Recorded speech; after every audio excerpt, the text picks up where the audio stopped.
दिशा सालियान के पिता के वकील का सनसनीखेज दावा। दिशा सालियान के सामूहिक बलात्कार और हत्या मामले में आदित्य ठाकरे मुख्य आरोपी। उद्धव के मामले को छुपाने के लिए सत्ता का दुरुपयोग किया। आदित्य ठाकरे ड्रग कार्टेल में पाए गए। दिशा सालियान के पिता के वकील नीलेश ओझा कहते हैं आदित्य ठाकरे डिनो मोरिया ड्रग्स के धंधे में शामिल है। इसमें बहुत बड़ी साठगांठ है और दिशा की हत्या के पीछे कई बातें हैं, इसलिए हमने एफआईआर में सारी जानकारी दे दी है। पहले जो बातें दबी जुबान में कही जाती थी आज खुलकर कही जा रही हैं। कड़ा बदलाव। दिवंगत अभिनेता सुशांत सिंह राजपूत की पूर्व मैनेजर दिशा सालियान की मौत मामले में से जुड़ी बड़ी खबर सामने आ रही है। दिशा के पिता सतीश सालियान के वकील नीलेश ओझा ने बताया उन्होंने मुंबई पुलिस के joint police commissioner Lakshmi Gautam से मुलाकात कर आदित्य ठाकरे समेत अन्य लोगों के खिलाफ एफआईआर दर्ज करने की मांग की, जिसे स्वीकार कर लिया गया है। इस संबंध में मुंबई स्थित सीपी ऑफिस में लिखित शिकायत दर्ज कराई गई है। दिवंगत दिशा सालियान के पिता सतीश सालियान ने मंगलवार को अपनी कानूनी टीम के साथ मुंबई पुलिस कमिश्नर को एक लिखित शिकायत सौंपी, जिसमें उनकी बेटी के कथित गैंगरेप और हत्या के लिए आदित्य ठाकरे और अन्य के खिलाफ एफआईआर दर्ज करने की मांग की गई है। इसके बाद पत्रकारों से बातचीत करते हुए वकील नीलेश ओझा ने कहा कि बॉम्बे हाईकोर्ट के दिशा निर्देशों के अनुसार लिखित शिकायत को एफआईआर माना जाना चाहिए और इसी आधार पर उन्होंने आदित्य ठाकरे, अभिनेता सूरज पंचोली और डिनो मोरिया और आदित्य ठाकरे के बॉडीगार्ड के खिलाफ गैंगरेप और हत्या की एफआईआर दर्ज करवाई है।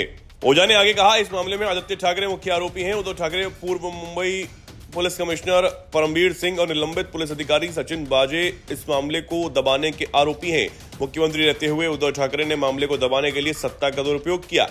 वकील नीलेश ओझा ने यह भी दावा किया कि आदित्य ठाकरे और डिनो मोरिया का ड्रग कारोबार से सीधा संबंध है। उन्होंने कहा कि एनसीबी की जांच में यह बात सामने आई थी कि ये लोग ड्रग बिजनेस में शामिल हैं।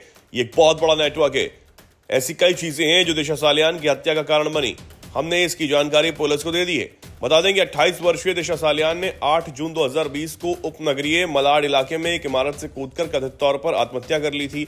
इसके 6 महीने बाद 34 वर्षीय राजपूत मुंबई के बांद्रा में अपने अपार्टमेंट में फंदे से लटके हुए पाए गए थे। पिछले हफ्ते सतीश सालियान ने अपनी बेटी की मौत के नए सिरे से जांच की मांग करते हुए बॉम्बे हाईकोर्ट में एक याचिका दायर की। उन्होंने दावा किया कि उनकी बेटी ने आत्महत्या नहीं की थी, बल्कि उसके साथ गैंगरेप हुआ था और सच को दबाने के लिए उसकी हत्या कर दी गई। सतीश सालियान ने शिवसेना यूबीटी विधायक आदित्य ठाकरे के खिलाफ एफआईआर दर्ज करने की मांग की है। याचिका में उन्होंने तत्कालीन मुख्यमंत्री उद्धव ठाकरे की भूमिका की भी जांच करने की मांग की। इस याचिका पर जल्द ही बॉम्बे हाईकोर्ट में सुनवाई होने की उम्मीद है। इससे पूरे मामले में एक नया मोड़ आ सकता है।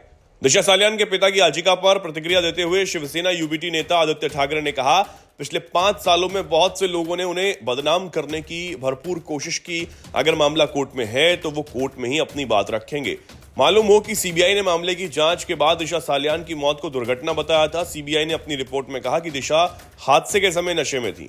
उनका संतुलन खोने के कारण वो बिल्डिंग से गिर गई। सीबीआई से यह भी स्पष्ट किया कि सुशांत सिंह और दिशा सालियान की मौत का आपस में कोई संबंध नहीं है।